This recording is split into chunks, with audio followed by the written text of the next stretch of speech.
Bonjour à tous et bienvenue sur Swissborg Mania, la chaîne crypto qui se passionne pour l'écosystème de Swissborg et l'investissement dans les cryptoactifs. Et aujourd'hui, on va parler avec la communauté, avec Revax notamment, parce que la communauté est multiple. Nous sommes très nombreux à suivre l'actualité de Swissborg et certains d'entre nous sont plus actifs que d'autres. Certains vont dans les meet-ups, certains partagent sur Twitter et puis d'autres travaillent également dans l'ombre, travail d'arrache-pied pour que le Discord soit particulièrement intéressant et convivial. Et donc, dans ce cadre-là, j'ai le plaisir d'accueillir avec moi Revax. Bonjour Revax. Et bonjour Julien. Comment vas-tu? Ravi d'être avec toi. Ça va, écoute, nickel. On peut échanger aujourd'hui.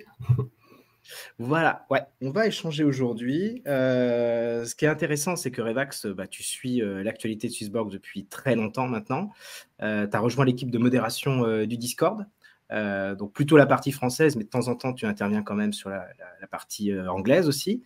Voilà, donc depuis combien de temps tu connais un peu Swissborg et comment tu vis le truc? Justement, je regardais tout à l'heure un peu dans l'application. J'ai rejoint, tu vois, en février 2021. Donc, plus ou moins après que l'application ait été lancée. Donc, je ne fais pas forcément partie des early qui avaient participé à l'ICO à l'époque. C'est plutôt intervenu à un moment donné pour faire rapidement le parcours. Moi, je rentre dans la crypto en 2018, en plein bull run comme beaucoup de monde, au moment où tout le monde en parle. Je vis derrière le premier bear market, je ferme tout en me disant allez, ça va, c'est bon, j'ai loupé le coche. Et puis finalement, en 2020-2021, je commence à avoir des amis qui reviennent vers moi pour me dire, mais toi, tu n'avais pas investi dans la crypto-monnaie, moi je suis à fond, là je me suis mis dedans, c'est génial. Et donc là, je décide de réouvrir et de retrouver mes différents wallets qui ont depuis changé de nom en l'espace de 3 ans. Et je décide de reprendre les choses sérieusement et plus tranquillement que la première fois. Et je découvre, du coup, en recherchant un peu quels étaient les projets qui avaient un peu émergé entre-temps, j'entends parler de Swissborg, notamment grâce à toi, je décide de me renseigner un petit peu, et puis j'embarque, et chose qui finit par me donner envie de m'y investir beaucoup plus à l'époque, c'était la DAO de Swissborg, qui était un aspect qui me plaisait beaucoup, même en termes de portée sociale et sociétale, professionnel. Je crois que c'était très enrichissant et qu'il y avait beaucoup de potentiel là-dedans. Donc voilà, c'est comme ça que je finis petit à petit à prendre des missions. L'une des premières étant modérateur sur le Discord, que je garde aujourd'hui, même si la DAO a été arrêtée.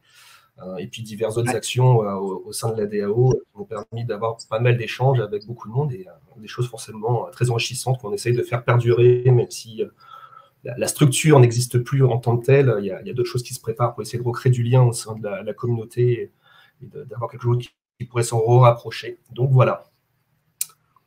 Super, super. Et donc, évidemment, c'est modérateur, c'est presque un job à temps plein, c'est tous les jours, tu es dessus, tu surveilles ce qui se passe, donc tu es au cœur de l'information de l'écosystème Swissborg. En tout cas, c'est un des aspects, parce qu'aujourd'hui, c'est un peu parfois le côté qui peut être difficile avec Swissborg, c'est d'arriver à suivre un peu partout, parce qu'ils sont aussi bien, ils sont très actifs sur certains réseaux à titre individuel, et puis il n'y a plus de communication centralisée depuis maintenant plus d'1 an.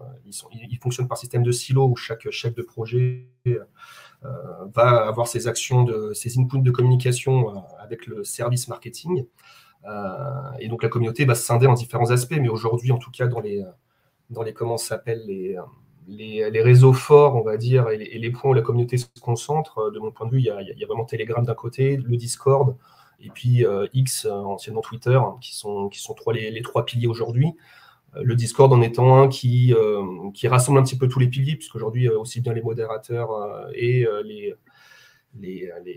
les acteurs très actifs sur les réseaux sociaux que sont X, tout le monde se rejoint assez régulièrement sur Discord, et c'est un point de centralisation. On essaye de garder une cohérence et de centraliser toute l'information. Donc n'hésitez pas si vous avez envie d'aller rejoindre et de parler avec des gens en bien ou en plus nuancés, on va dire. Vous êtes bien entendu les bienvenus sur le Discord. Tout le monde est bienvenu. Voilà. C'est clair. Et donc, je rappelle qu'il y a un lien vers le Discord qui est sous toutes les vidéos. Donc, n'hésitez pas à venir nous rejoindre. Les débats, effectivement, c'est un lieu de débat, le Discord. On peut pas le nier. Il Oui. y a du débat. Ah ouais. Il y a du débat. Alors, vous risquez d'être un peu perdu sur le Discord parce qu'il y a pas mal de liens, d'onglets.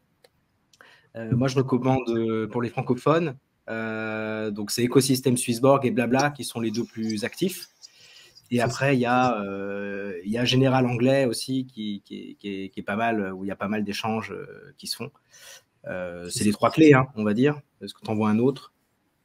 Oui, aujourd'hui, c'est les trois clés. C'est ceux qui ont, en tout cas, en plus, dans cette période un peu calme, hein, là, vous allez avoir un peu les durs de la dure, ceux qui sont restés dans cette période un peu morose qu'on traverse. On tend à en sortir, mais bon, on ne peut pas dire qu'on en soit complètement sorti. Et donc, actuellement, en tout cas, c'est les trois lieux qui donnent le plus de visibilité. Il y a des projets de refondre un peu Discord parce que, justement, en fonction des besoins, on ouvre beaucoup de canaux parce que, tiens, il y a une actualité, il y a des gens qui veulent en parler, donc on crée un nouveau canal, on en crée, puis on ne les ferme pas forcément. Donc voilà, il y aura une refonte qui est prévue là, normalement sur le début d'année, un peu du Discord.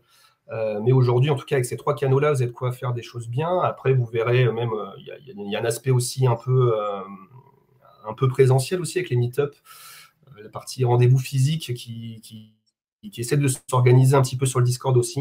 Donc, il y a différentes localités un peu partout en France, aujourd'hui en France, en Angleterre et en Suisse, où il y a des meet-up qui s'organisent de temps en temps, pas forcément de façon régulière, mais voilà, des petits rendez-vous qui peuvent être donnés. Ça peut être aussi un aspect qui peut vous intéresser, je pense. Voilà. La communauté est multiple, elle est grande, elle se retrouve virtuellement, physiquement, et elle échange énormément de toute l'actualité que fait Swissborg. Et la dernière actualité, je pense que tu n'es pas passé à côté, Revax, c'est l'arrivée du token Jupiter, JUP, le jour du lancement sur l'application Swissborg. Donc, ça a été efficace de la part de Swissborg, hein, c'est-à-dire qu'ils ont été listés quasiment dans la foulée avec Kraken et Binance. Ça s'est fait très vite. C'est ça. Et donc, toi, déjà, comment tu as perçu, comment tu as vécu cet événement? Est-ce que pour toi, c'était un événement? Est-ce que tu en as acheté? Comment tu as vécu l'affaire? Déjà, je l'ai vécu en tant que modérateur au départ. Ça veut dire que souvent, les premiers retours qu'on a, c'est ceux de la communauté qui sont très réactifs, puisque finalement, la première fois où on entend parler de Jupiter, c'est plutôt sur X que ça se passe. C'est là qu'il y a le premier teasing qui est mis en place. Et donc, voilà, on a les premiers qui arrivent en disant c'est quoi ce nouveau token qui va être listé, vous savez. Et puis après, on a le nom qui est révélé. Et puis après, quand est-ce qu'il va être listé? Et puis la journée, on commence à avoir les premiers retours de regarde, il est déjà listé là, il est déjà listé là, aux catastrophes, oh mon Dieu. Et puis finalement, dans la foulée, Swissborg a été assez rapide quand même et assez réactif. On ne peut pas dire que là-dessus, ils aient loupé le coche. On était bien là le jour J, on va dire. Peut-être pas à l'heure, mais on y était. Donc, oui, et puis bon, ne pas être listé le jour J. Alors, j'ai vu les courbes. Tiens, j'ai les courbes ici.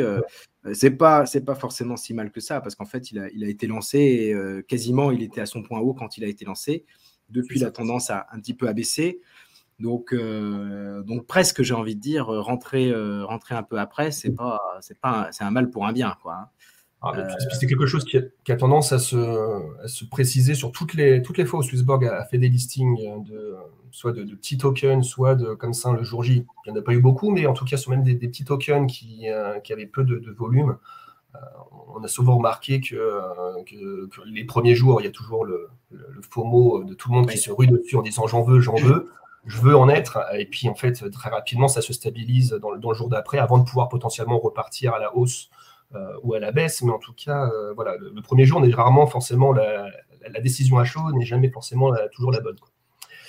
Oui, et puis là, c'est vrai que le JUP, il est un peu particulier parce que il a été, c'est un airdrop, donc en fait, les gens l'ont eu gratuitement, donc ils ne savent pas véritablement le prix. Il y en a qui vont commencer à en vendre un petit peu, donc ça va donner les premiers tarifs.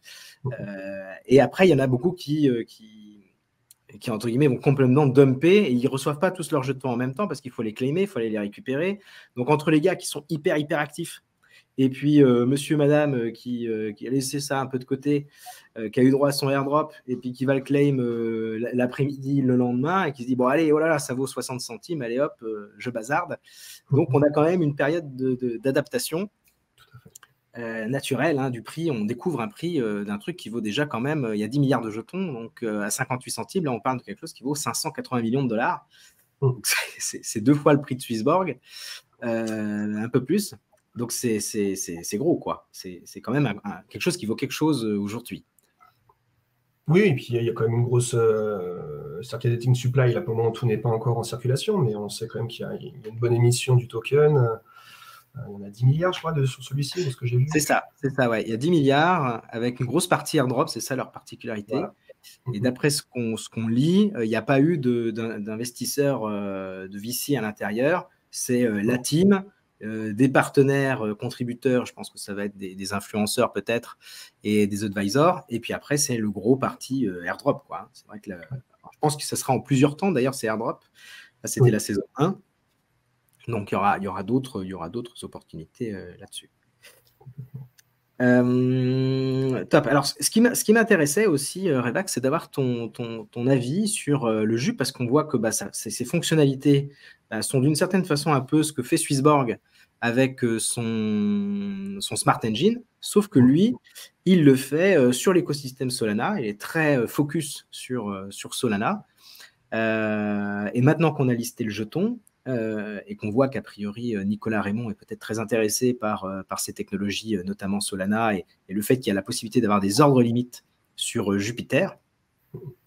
Peut-être qu'il y a quelque chose à jouer de la part de Swissborg, d'aller piocher chez Jupiter pour encore plus optimiser le travail de Swissborg en étant multicanal pour ces ordres. Je ne sais pas si tu as réfléchi un petit peu à la question, ce que tu en penses de tout ça.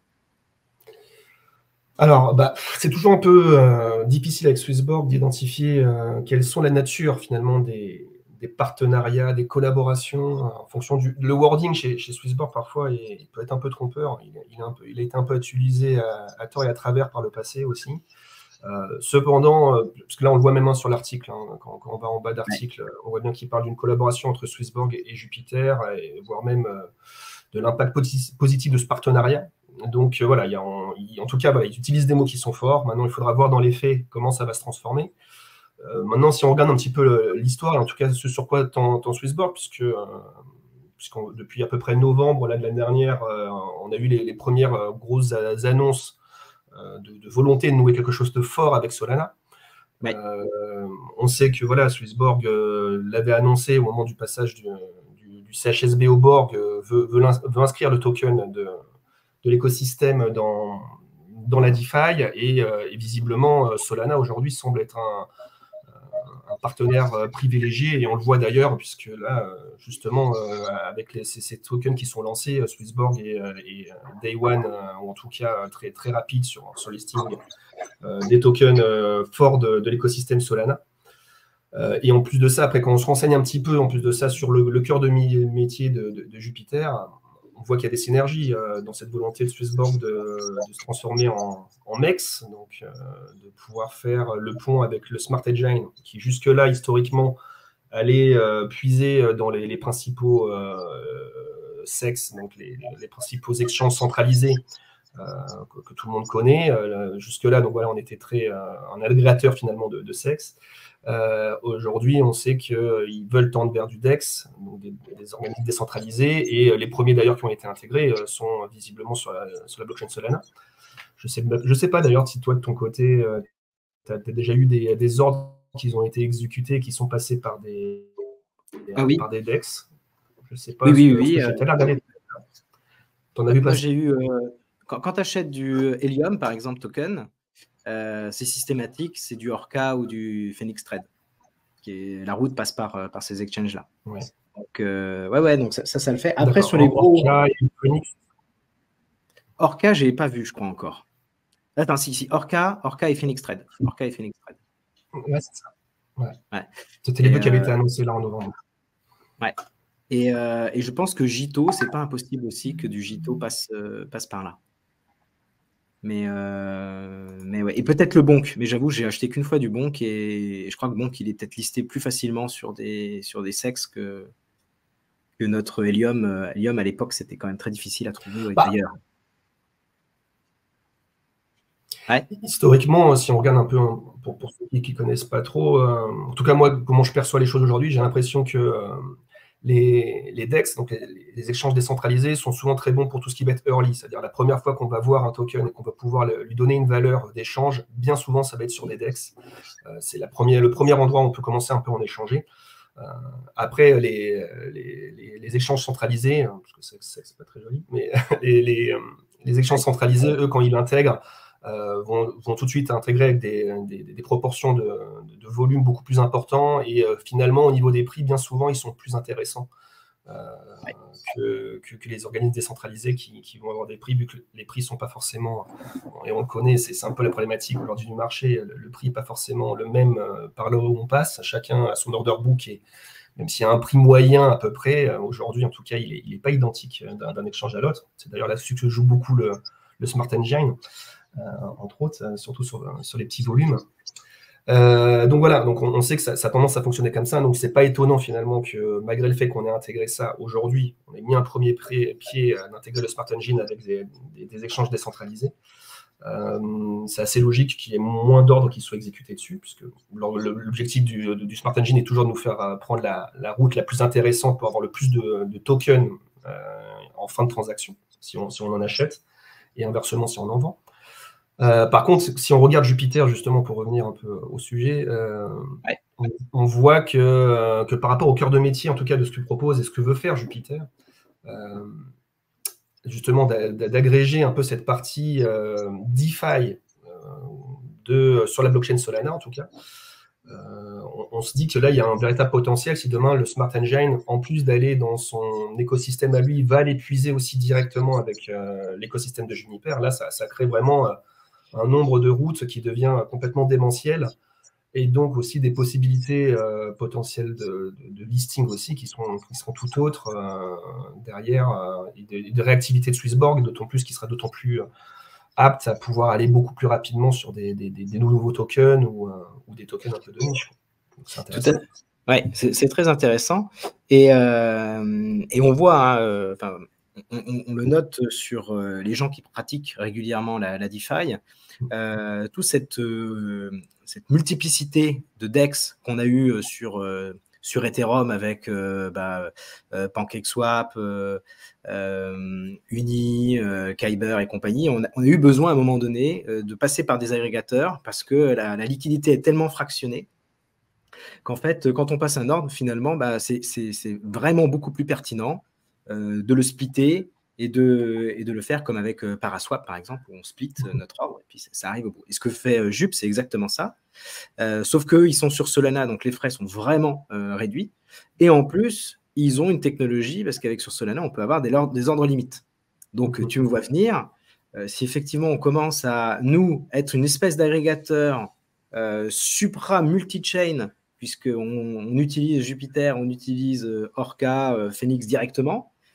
On utilise aussi potentiellement on utilise les exchanges centralisés qui sont qui sont indépendants. Et en plus, demain, peut-être qu'on aura finalement avec des sidechains sur Ethereum, peut-être aussi des agrégateurs comme ça, on sera peut-être le pivot central et la meilleure des liquidités avec du coup maintenant possiblement des ordres limites arrivés par Jupiter. Ça, là, je décris le meilleur des mondes, mais je suis peut-être trop optimiste.